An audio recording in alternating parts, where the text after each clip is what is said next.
नमस्कार, सवाल पब्लिक का स्पेशल एडिशन देख रहे हैं आप। आपके साथ मैं हूं Shweta Bhattacharya. Ayatollah Ali Khamenei के बेटे मुस्तबा खामनेई ईरान के नए सुप्रीम लीडर बन गए।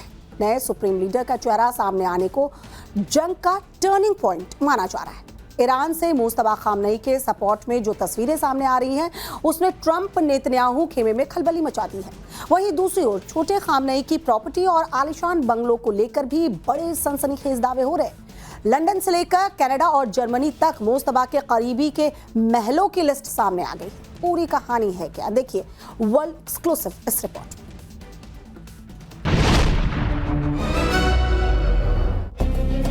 ईरान का नया सुप्रीम लीडर चुन लिया गया है। नाम है अयातुल्ला सैयद मुस्तबा हुसैनी खामनेई। नया सुप्रीम लीडर बनते ही ईरान में युद्ध का दूसरा फेज शुरू हो गया है। पूरा ईरान भयानक आग में जल रहा है। मिसाइलों पर लब्बैक सैयद मुस्तबा के नारे लिखे जा रहे हैं। मुस्तबा के समर्थन में भीड़ सड़कों पर उतर रही है।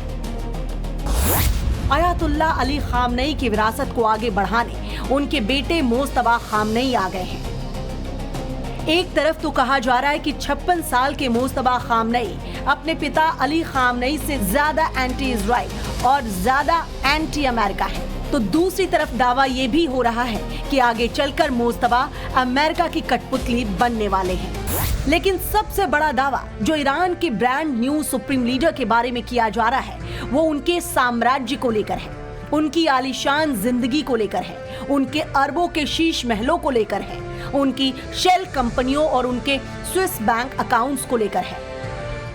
ब्लूमबर्ग की एक रिपोर्ट ने मुस्तबा खामनेई के बारे में बेहद चौंकाने वाले खुलासे किए हैं। रिपोर्ट में बताया गया है कि मुस्तबा का लंदन से लेकर जर्मनी और दुबई कनेक्शन सामने आया है। रिपोर्ट में दावा किया गया है कि मुस्तबा खामनेई अरबों की संपत्ति के मालिक है। मुस्तबा का पर्शियन गल्फ शिपिंग से लेकर स्विस बैंक में पैसे रखने और ब्रिटेन में 138 अरब डॉलर के आलीशान महल होने का दावा भी किया गया है। मुस्तबा के दुबई में अरबों के विला हैं, जर्मनी के फ्रैंकफर्ट में होटल है, मोलरका आइलैंड में भी आलीशान होटल मौजूद है। लेन देन के लिए ब्रिटेन, स्विट्जरलैंड, लिंक्टेनस्टीन और यूएई के बैंक अकाउंट इस्तेमाल किए गए हैं। लेकिन दस्तावेजों में कहीं भी सीधे तौर पर मुस्तबा खामनेई के नाम पर कोई संपत्ति दर्ज नहीं। ये सारी संपत्ति ईरानी बिजनेसमैन अली अंसारी के नाम पर है, जिसे खामनेई परिवार का करीबी माना जाता है। तो सवाल ये कि ईरान जब लगातार कई सालों से इस्लामिक रिपब्लिक के शासन में युद्ध का दंश झेल रहा है और भयंकर आर्थिक संकट से जूझ रहा है, बेहिसाब महंगाई है, जीडीपी दर दर साल घटता जा रहा है, तब क्या खामनेई खानदान अपनी निजी संपत्ति बढ़ाने में जुटा हुआ है?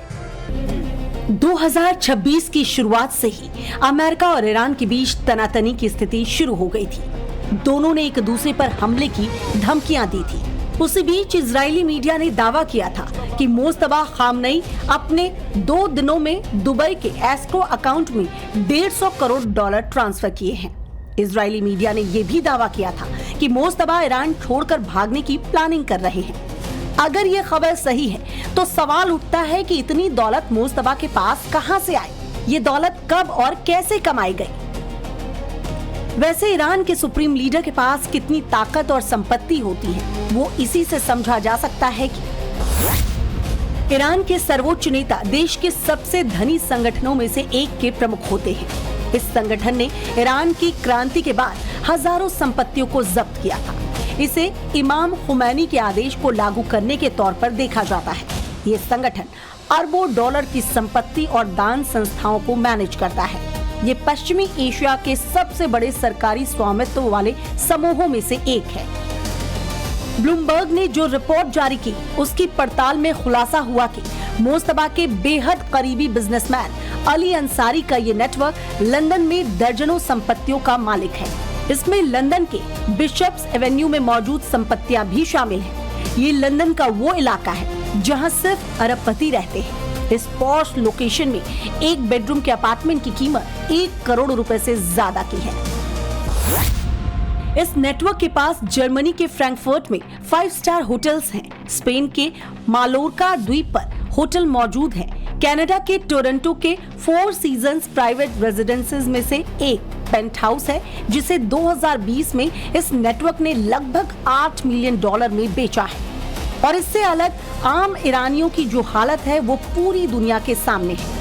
ईरान में रजा पहलवी का शासन 1979 में इस बिना पर खत्म हुआ।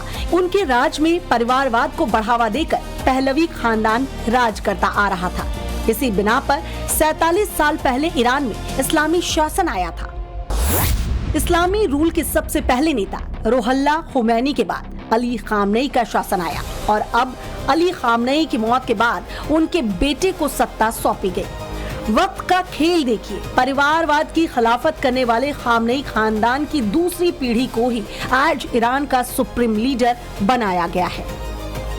लेकिन मोस्तबा खामनेई को चुने जाने के बाद ईरान से जो तस्वीरें सामने आ रही हैं, वो युद्ध की सबसे भीषण तस्वीरें हैं।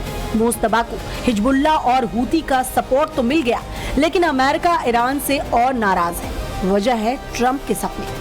ट्रंप पहले ही कह चुके थे मोस्तबा खामनेई उन्हें बिल्कुल स्वीकार नहीं, और ट्रंप की मर्जी के बिना ईरान में अगर कोई नेता चुना गया तो अंजाम बहुत बुरा होगा।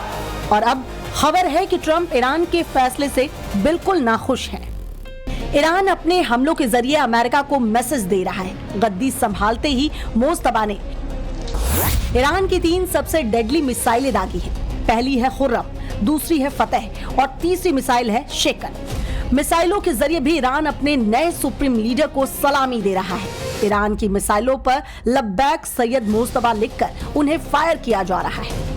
ईरान ने अपनी वॉर स्ट्रैटेजी में बदलाव कर दिया है। 2 दिन पहले ही ईरानी राष्ट्रपति मसूद पेजेश्कियान ने ऐलान किया था कि पड़ोसी मुल्कों पर मिसाइल से हमले नहीं होंगे। यहाँ तक कि उन्होंने दूसरे देशों से माफी तक मांगी थी। लेकिन छोटे खामनेई की गद्दी संभालते ही पड़ोसी देशों पर हमले दोबारा से शुरू हो गए हैं। ईरान की तरफ से आज एक बार फिर यूएई, कतर, बहरीन और इराक पर कई हमले किए गए। इस हमले ने पूरे मिडिल ईस्ट को ईरान का दुश्मन बना दिया है। ईरान में नए सुप्रीम लीडर के चुने जाने को इस युद्ध का टर्निंग पॉइंट कहा जा रहा है। देखना होगा कि क्या मोस्तबा की गद्दी संभालने के बाद ये युद्ध रुकता है या और भयंकर हो जाता है, या फिर ट्रंप कोई दूसरी ही प्लानिंग में जुटे हैं। ब्यूरो रिपोर्ट, टाइम्स नाउ नव भारत।